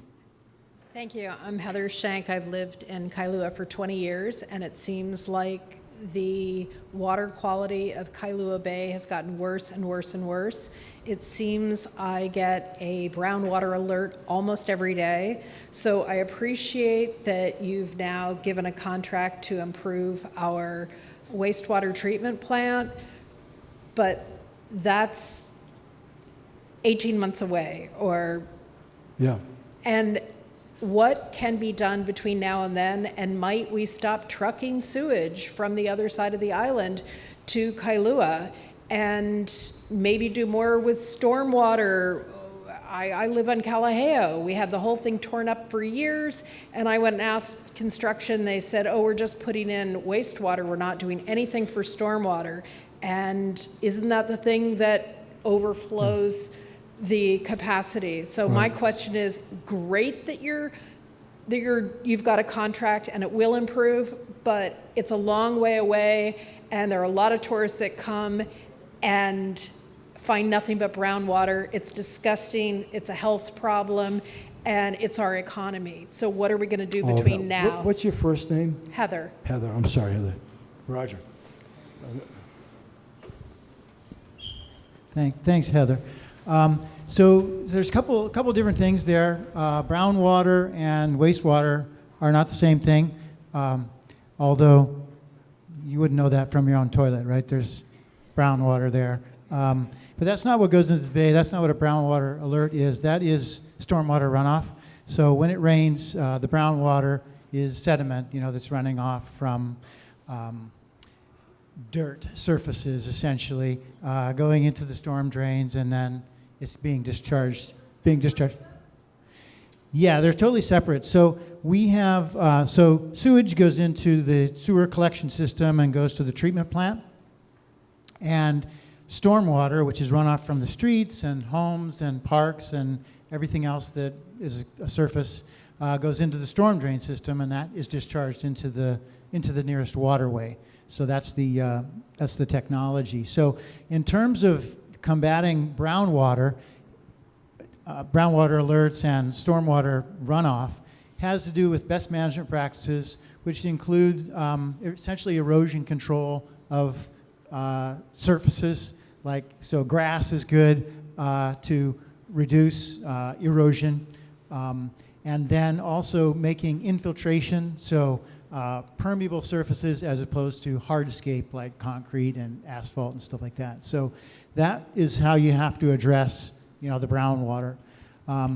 Wastewater is all collected separately. We have a separate system, 2 different sets of pipes, and wastewater goes to our treatment plant and is treated there. So what I talked about in terms of the upgrades we're doing to the treatment plant are not related to brown water. So wastewater doesn't cause brown water. Wastewater gets collected and it goes through the outfall out into the deep ocean. Yeah, great question. Why don't you repeat that question so the audience knows the question? Is, what about the fecal matter or fecal indicators when there's brown water? So the fecal indicator organisms are present in soil. So when there's brown water runoff, there is fecal indicators in that water as well. That doesn't mean that there's wastewater in there. It just means that the same indicator organisms live in our soil as what are in our wastewater. So the brown water alert does not necessarily mean that there's sewage there. At least it's not coming from the wastewater plant or the wastewater collection system. Could be coming from cesspools, which there are some of, perhaps, or other things, dog doo-doo or other things like that can have, would have those indicators as well. So again, when we have a brown water warning, it's not because of wastewater. That's correct. Because the runoff, urban runoff does contain pollutants, and so it is. So that is why the advisories go up from the Department of Health, not to swim in the water. Right. One of the things I didn't say tonight that I usually say, and I'm going to hear from you, young man, because I just got word that you want to speak, and we're glad you're here with your friends, is that our efforts tonight are to listen carefully, try to address as honestly as we possibly can, but not necessarily tell you what you want to hear. We're just going to speak the truth to you to the best of our ability. That doesn't mean we can't adapt to something from something that gets said, but you may not hear what you want to hear, and that's just the reality of it. The one thing I love about this team, I hold myself responsible for setting this tone, is to stay grounded in reality, okay? Just, that's part of the problem solving. You've got to stay grounded in the reality that you're dealing with. So with that, young man, you're up, spokesperson. Oh, you're part of this? Yes. Oh, no. Hey, like I tell you, I'm a kid. I know. Now on a happier note. My name is Lee Kobe, and I'm here with the Waimānalo biker gang. Okay. They're just so excited because Laura went to go look at the park last week. And so they're talking to her about a possible BMX track. The reason I'm involved, I'm an environmental contractor. I've been involved in turning literally like a hazardous waste dump into a racetrack or a BMX park. Texas, Colorado, California, and here. So that's how I got dragged into this. But it's okay, here's Lee. these kids. We love your passion. Go ahead. Go ahead. Hi, my name is Zeke San Miguel. Our community and us Keiki are deserving of a safe place to ride, bikes and scooter, etc. Thank you to Laura Thielen and Parks and Rec for steering this project and helping to create a create a recreational pump track. Our first location has been approved at Waimānalo District Park. We would like to know if anyone that would like to help with the process and sponsorship of this awesome project to give our community a safe place to play. Please research out to me for further details. Thank you. Thank you. Hey, well done. I'm going to bring Laura up here to address that, but does anyone else want to say anything while you're up here? No? You sure? All right. Okay, Laura.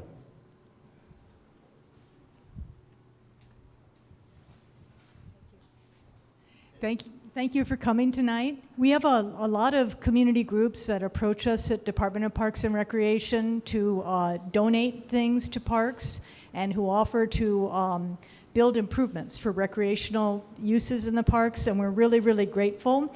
A lot of times people have ideas, and we usually ask them to work with the neighborhood board to make sure that the neighborhood board supports it and the community is aware of it. Sometimes people aren't able to carry the ideas out. But I want to say Holly here has a perseverance that is very admirable, because it took a while to get agreement with the Waimānalo Neighborhood Board to support the track.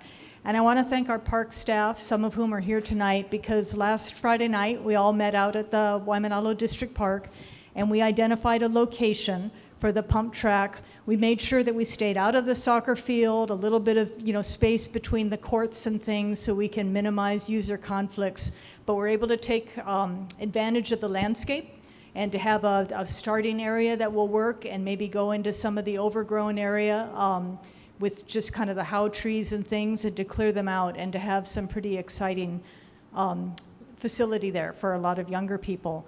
And so these folks are going to need some help, because it is going to be kind of a community project. So I really encourage you to reach out and work with them, and we're very happy to be their partners in this. Thank you. Thank you, Ron. Well done. Thank you. Thank you. All right, who's up next? Sir? Yep, come on up. Well, sorry. That's okay, you can. I'm actually kind of nervous to ask you this. That's okay. What's your name? My name is Caleb Richards, and I'm from Kailua as well. I wanted to ask a couple of tribute questions. First of all, how many people without their jobs, and how many people without paying their rent? And there was a community. I'm with HBH right now, so we're part of Wings group, and doing Special Olympics, dance class. But there is a community, how many people will miss the poly lanes because it's about to go away, and there's no people want to go bowling there. Are you talking about the rent and utility relief program? Yes. Those monies? Yes. Okay, Kim, I think that's going to be over to you, because there are some deadlines. But let me just say this. I say this with great pride. Coming into office on January 2nd, 2021, we were in the middle of the pandemic. We were closed down since March. The fear, the uncertainty, and I've lived here since 1965, was unlike anything any of us had ever seen, because none of us had ever been through that. In that day, in that time, there wasn't even talk of vaccines being readily available until the end of 21. And what we were experiencing was, in some cases, beyond fear. There was real panic going on. And so at the same time, though, the federal government responded with appropriations, which was unprecedented for the amount of money that they were giving to cities and counties around the country. And as was already referenced up here tonight, we got a lot of federal money to distribute, but there really wasn't a system or a mechanism to do that. We were, when it comes to rent and utility relief, able to form a partnership with the Council for Native Hawaiian Advancement, Catholic Charities. We even brought in Bob Harrison, First Hawaiian Bank, but our Office of Economic Revitalization. And to date, which the program is about to come to an end, we distributed over $300 million to over 21,000 families. I always want to say 21,000 families. Those are families, if you hear me say in the state of the city, who did not become homeless because their rent and utilities were paid for. Those are families who also did need homeless services. So while we deal with the 4,000 homeless people we have, one of the things that did happen in getting through the pandemic is we really avoided what could have been an incredible catastrophe. And we were actually recognized by the U.S. Treasury as one of the best cities in America for having done that. I owe that to our team and the people that worked. That's one of those things sometimes from a prevention standpoint, you don't really get to appreciate, but that was remarkable, and I'm really proud of that. But unfortunately, everything is finite. Monies are coming to a close, and I'll let Kim talk about that, okay? Thank you, Mayor. I'm going to give you my card so that we can follow up. Like Mayor said, he gave you the stats. I'm not going to go through the stats again. I am proud to say that Denise Obrero, who is actually the program manager for our rental and utility relief program, is here today. She is not only working on putting out the last of that money with CNHA and Catholic Charities, but also working on housing stabilization services and coming up with some more strategic things that we can do even beyond this money, working closely with Anton and his crew, with those that we're working with at CNHA and Catholic Charities to build capacity within the community to help this solution as well. Like Sam Moku said, we all have to do this together. And we're not looking at just building our own capacity, we're looking at building the capacity of the people that take care of our friends and neighbors as well. So yes, unfortunately, the money is coming to an end, but that doesn't mean that hope is gone, right? We want to work with folks. We're going to try and find some solutions. Denise has over 20 years of experience in the Bay Area with solutions. We're going to find creative ways to make sure that we don't end up with more people homeless going into, Jim's shop here and Anton's shop. There's other programs within DCS, rent to work and other programs that we work really closely with. So we got the best person here in the room to be able to answer this, fortunately, and we're happy to work with you. So you have my card. Let's talk before the end of the night before you go home, okay? Okay, thank you so much. Mm-hmm. That's great. Thank you. Nice job. Thank you. I'm kind of surprised nobody else has asked about taxes. Everybody here must be a property taxpayer, right? Okay, does anybody understand what residential A category is? 10 years ago, when the median family house was about $600,000, the city council set a residential A threshold, at which point they more than doubled the property tax.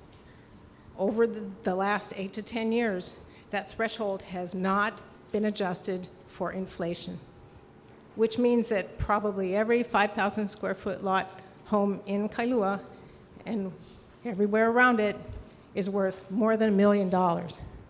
And when it becomes worth more than $1 million, according to the property tax appraisal, your tax is more than double.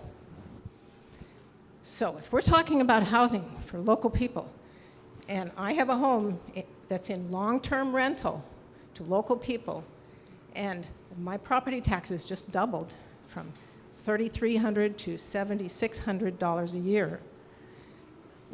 Who's going to pay that? What's going to happen to their housing security?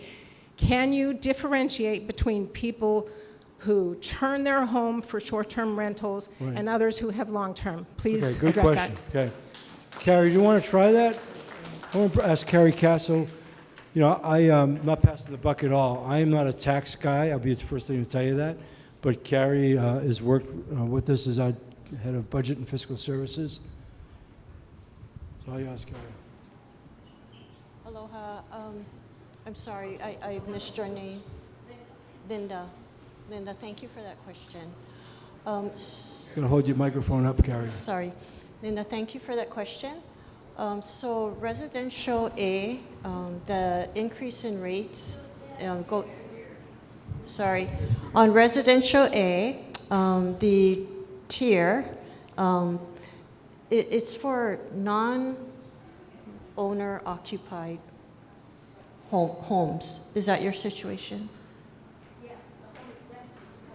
Okay, yeah. So you're correct. I think, your point about the threshold not being raised in a number of years, it is something that, you can bring to the city, bring to, I think, City Council. We had a permitted interaction group to talk about the many real property tax issues. And there were approximately 31 ideas, bills that were being discussed in this interaction group.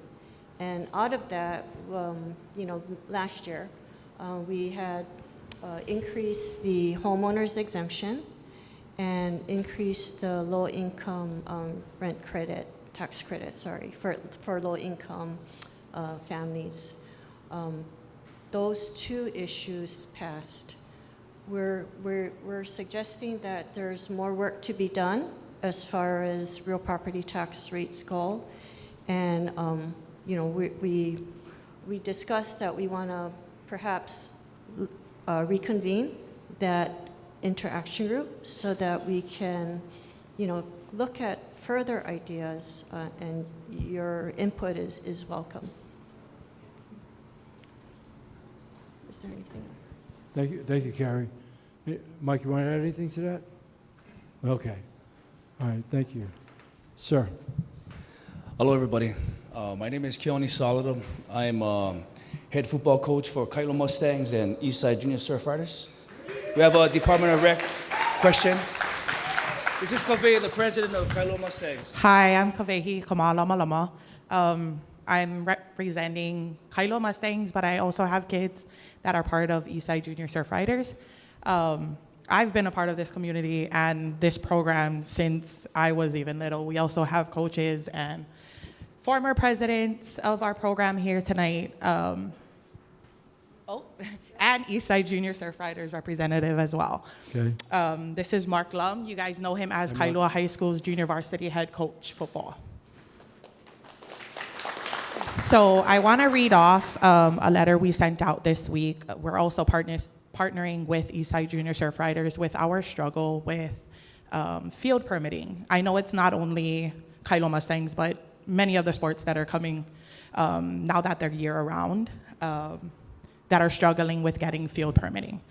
So as many of you guys know, Kailua Mustangs has been a cornerstone of our community since the 1950s. However, in recent years, we have faced challenges that have jeopardized our ability to continue offering youth football and cheer programs, as well as expanding to year-round operations in line with trends in other sports. As we explore the possibility of introducing a spring tackle season and witnessing success in our new flag and pylon programs, we face challenges with safety and obtaining field permits. During 2023's fall season, which is usually our only season for tackle and cheer, we were able to house 160 tackle participants, 40 cheer participants, and 15 flag participants ranging from ages 5 to 14.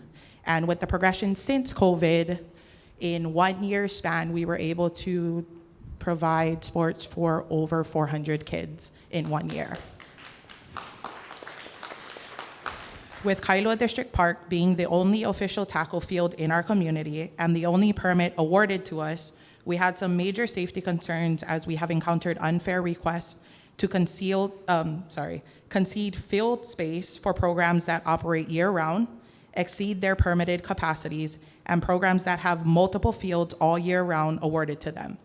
Additionally, we've even been asked if we are open to moving into other communities like Waimānalo and Kāneʻohe to practice, on top of also making way for the DOE baseball team that starts in November due to the new season changes that COVID ended up happening. When we requested an additional field, whether it be 1 or 2, for our flag teams to alleviate overcrowding on the tackle field, we were informed that no fields were available. However, community members observed over months that many fields, including Maunawili Neighborhood Park and Kailua District Park, remained unused throughout the year and season. As requested in our sports council meetings, this was reported to the Parks and Rec directors, and still we were unable to be rewarded usage as someone already had the permit. When we questioned that, we were brought up with, well, they have a 3-year span to not have a program. Well, they haven't had a program for 2 years and that field still sits.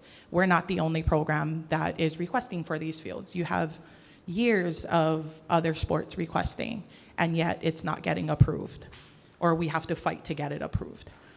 It is stated in Section 1N of the Rules and Regulations for the Honolulu Department of Recs, which was actually, the bylaws and the rules and regulations were made in 1988. The Sports Council as an organization is tasked with determining athletic field usage equitable among various sports. However, with sports now operating year-round, the issue of field space inadequacy in the Kailua community persists, and bias favoring for certain individuals for equitable distribution has been consistently observed. Safety is paramount, especially when it comes to our children. We believe there should be flexibility to ensure their safety, even if it means adjusting field allocations. Okay. When we're talking about safety, we're talking about, we had to move over, so we have on our tackle side, there was 160 kids on the field at a time. We figured out a way to split our teams to ensure that everybody had a good amount of space, at least 50 yards within each field. We worked that out with each other, and as much as it's not the most operable way to run our football program, we have to make it happen. Then DOE, the Kāneʻohe High School, has to use the field, which we understand that because they don't have a baseball field. Well, now we have to move while the ball is being hit or the ball is being thrown and having to watch our kids. When we requested to move our kids onto a field that was empty, we were rejected. So is that the specific question? The question is basically, what are the steps for us to request transparency or even the amendment of the bylaws and permitting requests? Okay, thank you. All right. So we can talk after, because we're at the end of the meeting. I can meet with you folks over here. But in general, one of the challenges we have at Parks and Recreation is we have a limited number of fields. So the Kailua region, we have 12 ball fields. Most of these are softball or Little League, only a couple for baseball. We have 15 multi-purpose fields. Most of them are small. But we don't have a total of 12 plus 15, because what happens is a lot of the multi-purpose fields are actually the outfield for the ball field. So you cannot have a ball game going on at the same time that you have a soccer game going on unless you want to have it turn lethal. So we have to manage the permitting. The last sports user meeting we had when we were permitting ahead in Kailua, we had 14 groups coming in to try and figure out how to allocate essentially 15 areas that could be played on at the same time. So I think what happens in all of our regions where we have this problem, we try to get the community to work together. It's become harder and harder over time because a lot of the leagues now play year-round. When I was growing up, they were shorter seasons. Or sometimes a league wants to expand because they're meeting, a demand and really good services to the youth. And so we have to kind of constantly revisit how we do the permitting. I'd be happy to talk with you guys afterwards, and we can talk some more about that. As far as the transparency goes, there's a lot of complaints because this leads to confusion from a lot of people, especially when they're trying to get a new permit and they're dealing with a lot of other leagues that have been there for some time. We are working with our Department of Information Technology to move to an online system. We'll probably begin with the applications going online and then trying to figure out how we can deal with permitting issuance online. The fields are going to be the most complicated though, because of this problem that, you can maybe permit a baseball or softball team to do some practices without hitting while a soccer or football game is going on, but we're at the points of even permitting strips of area.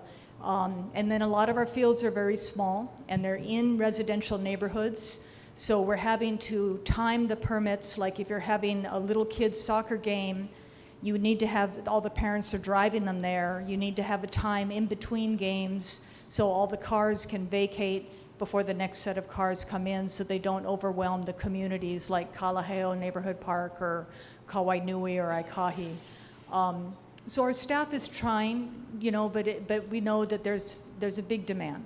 So let's talk some more, and it's just something we have to keep working with all the communities to figure out how we can meet the needs for everybody, because all of these activities are wonderful activities, and we want to encourage them and have them all going on. Keone, we're almost out of time, but I think if Laura's here, we're not running out at 8:30, but I want to end it at 8:30. Maybe we could take this offline, or is this something you want to say? But Let me just since Go we're ahead. talking about safety for the Yeah. kids, Junior Surf Riders is a program for the Kailua High School. Yeah. Right. So right now we're practicing at Mount Willie Field, and we have to apply for a permit every month for the days that we have there. But right now, the person that we have to fight for the permit for has been arrested for child enticement. So how is that protecting our children if we can't have the space available for our Eastside Junior Surf Riders? I'm sorry, I don't know what you're talking So about, but what we're fighting for is space at the park. That gentleman who got arrested for a child enticement has the permit. We have to fight for the permit every month.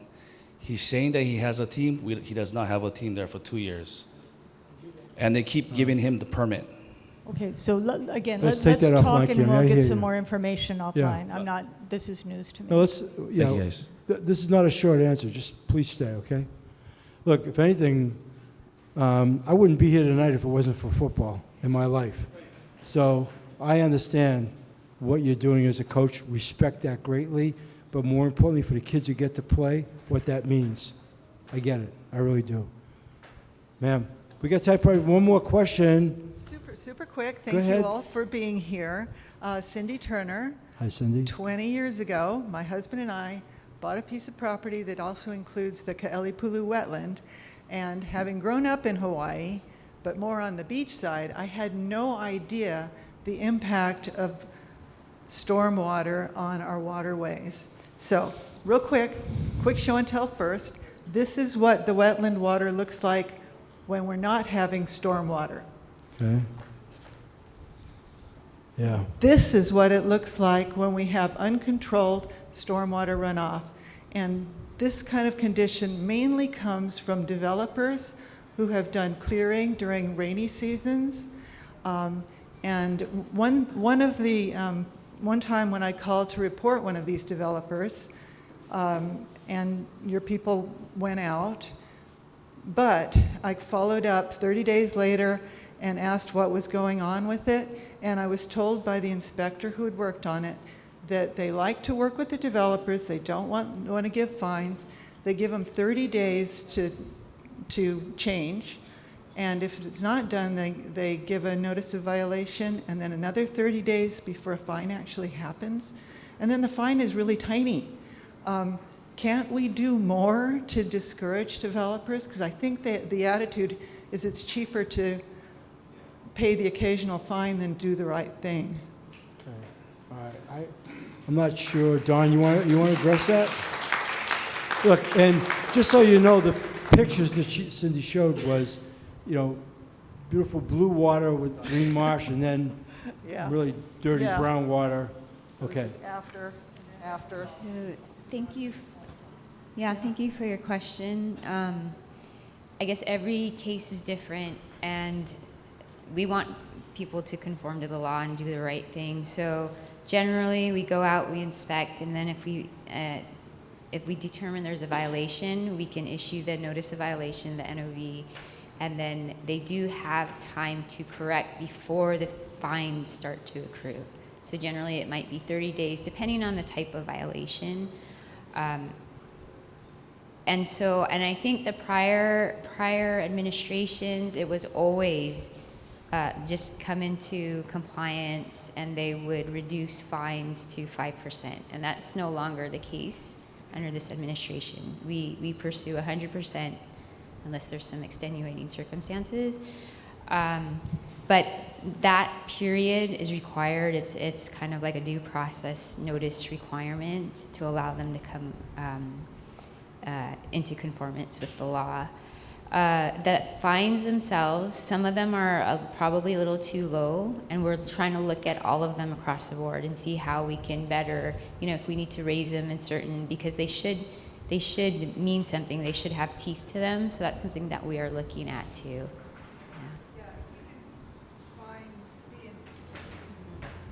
If we can fine B&Bs $10,000 a day, we should be able to fine a wealthy developer $10,000 a day for basically polluting our waterways that go all the way into the bay. Right, exactly.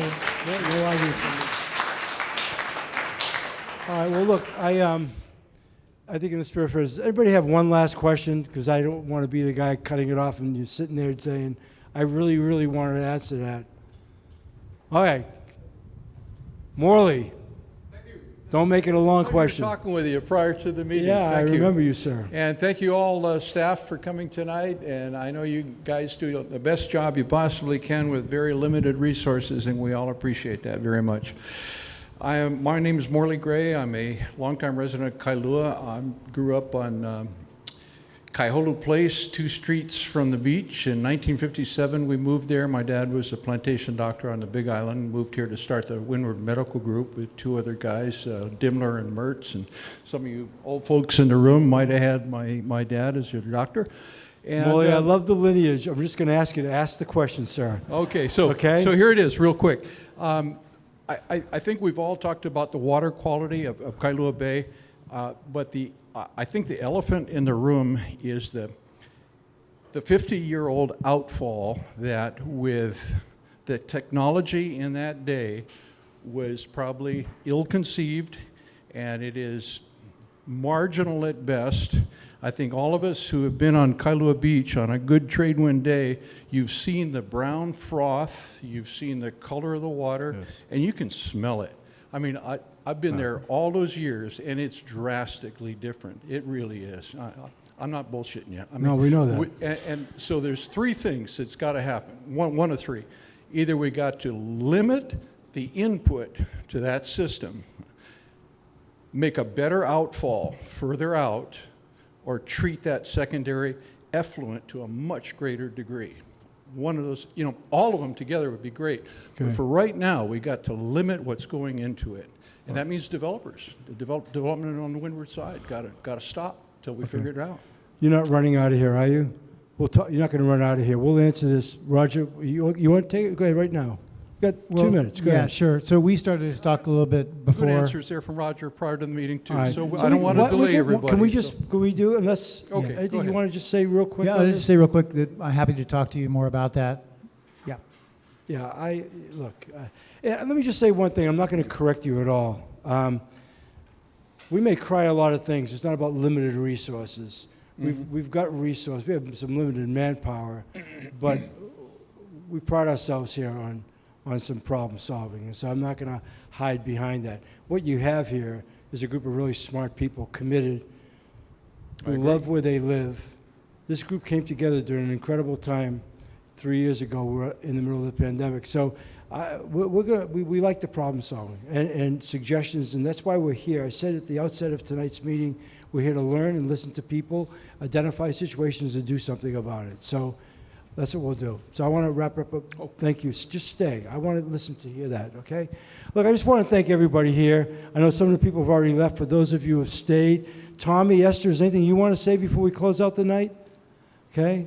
Again, thank you for being here. Thank you all for being here. It's a privilege for all of us. God bless all of you. Thank you.